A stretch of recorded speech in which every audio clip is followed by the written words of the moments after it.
Matagumpay na idinaos ang Trilateral Summit sa pagitan ng Pilipinas, Amerika at Japan kanina.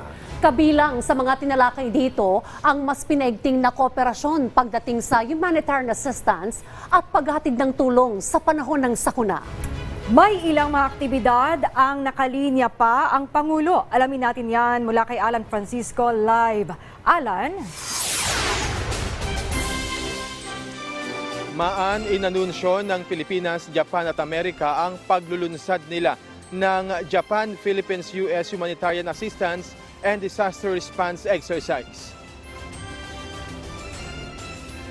Nakasaad ito sa Joint Vision Statement sa nangyaring Trilateral Summit kahapon kung saan nangako ang tatlong bansa na palalakasin ang pagkataguyod ng maritime domain awareness at palalimin ang pagtutulungan para sa humanitarian assistance at disaster relief.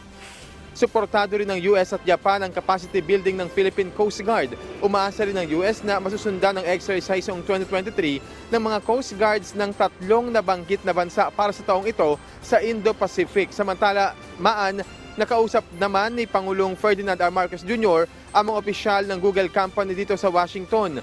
Mamaya naman ang nakatakdang pagbisita sa Pentagon ni Pangulong Marcos sa susundan ng kapihan with media.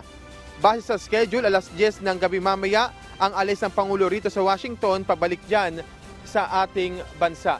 Yung development kaugnay ng pagpunta rito sa Estados Unidos si Pangulong Marcos, ihahatid ko sa mga susunod nating newscast programs. Live mula rito sa Washington,